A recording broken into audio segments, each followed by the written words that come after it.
It's the one thing that we all have, the mind, right? But it's the one thing that we don't have a manual for. We buy a blender, we get a manual. Our iPhone comes with a manual. We get a car and it has a manual.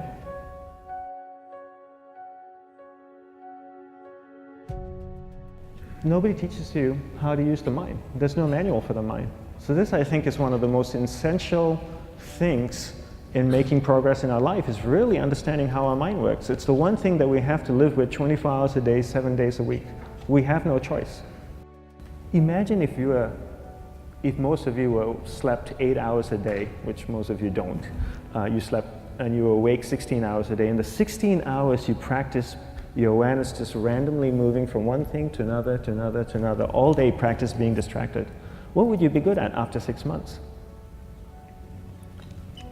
You did this 16 hours a day, you just allow your awareness to jump from one thing to another, to another. I'll tweet right now, I'll switch to text messaging, then I'll go to email. Oh, my phone's ringing, so I'll answer the phone. And then somebody's speaking to me, so I'll have 2 conversations at one time. And I'll just do this 16 hours a day, 7 days a week. So you get it being good at distracted. After 1 year, you're an expert at being distracted. After a year and a half, they'll invite you to give keynote talks on being distracted. You're so good, you practice 16 hours a day. So the same works for the opposite. If you practice being concentrated 16 hours a day, what would you become good at? You become good at concentrating. And all it takes is practice. By just doing one thing at a time. Keeping your awareness on one thing at a time. And you integrate this into everything that you do in your life. So the best way to do it is pick a few opportunities in your everyday life. For example, we all speak with people. When I speak with somebody, I give them my undivided attention. I keep my awareness on them, and the conversation is really brief. Why? Because we're concentrated. We're not being distracted.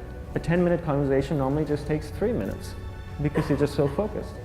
I define concentration as the ability to keep that awareness on one thing for a prolonged period of time. So if I can keep my awareness on Eric and not drift away and think about the wedding, or drift away and think about the vacation, or what I'm going to do later, then I'm concentrating on Eric. Every time it drifts away, I bring it back.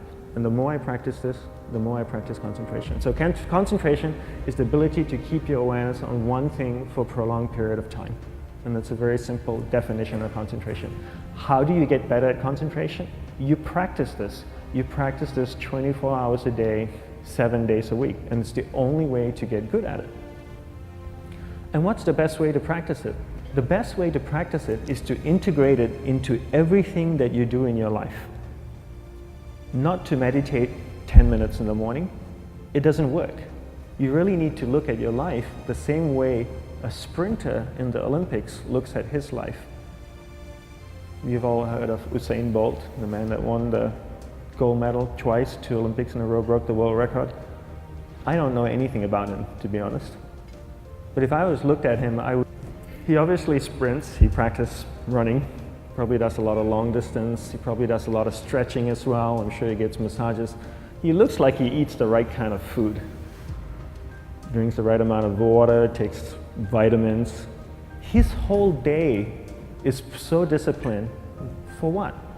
To prepare him for 9.57 seconds. I think that's what the world record is, right? For 100 meters, 9.5 or 9.57 seconds. His whole day is preparing him for that short time, not the other way around. A lot of people say, you know what, I need to be more concentrated. So you know what, I'm going to meditate in the morning, I'll sit down for 2 minutes. Okay, now I'm Zen master. And the remaining 23 hours and 58 minutes, they just go about being ordinary and crazy. How does that work? How would you change? It's not balanced at all. So if for 23 hours and 58 minutes you were not being concentrated, you allowed your awareness to jump from one thing in your mind to another thing, to another thing, to another thing, to another thing, in an uncontrolled way, what would you be good at? And out of a prolonged concentration comes the wonderful power of observation. You just become more observant, and when you become more observant, you see solutions quicker and you solve things quicker. And it's a wonderful, powerful feeling when somebody is concentrated on you and not being distracted. So the best way is to integrate it into your everyday life. You're speaking with your spouse, give her or give him your undivided attention. So develop your awareness, integrate it into everything that you do in your life. And that's the best way you become good at. The next thing we need to develop is develop your will. Will is really important. Will is almost like a muscle in your mind, and you use that to pull and control your awareness and take it from one area of the mind to another. And the will needs to be developed, and same like concentration, if you don't cultivate the will, it doesn't grow. And this is something that really needs to be cultivated. How do you develop the will? There's 3 very simple ways to develop the will. 1 is you finish what you begin. 2 is you finish it well beyond your expectation, no matter how long it takes. 3 is you do a little bit more than you think you can do. All of those things require effort, and effort is will. It's so much easier to start a project than to finish a project, right? When you start a project, you're feeling creative, you're feeling inspired, you're full of energy. At the end of the project, you go, whose idea was this? So it requires tremendous amount of will to finish, and every time you complete something, you develop a little bit more will, and you have that muscle. And will is an amazing thing to develop, because once you develop will, that same will you can use in every aspect of your life to keep your awareness on one thing at a time, to finish projects, to see things through to the end, anything you want. The best way to develop will? Bring it into your everyday life, into everything that you do. Give you an example, the way I integrate it into my everyday life, I try and finish what I begin. So for example, going to sleep. I sleep every night, so I put on my pajamas, I floss, I brush my teeth, I go to bed, I sleep, I wake up in the morning, I make the bed. Why? Because I'm finishing what I start.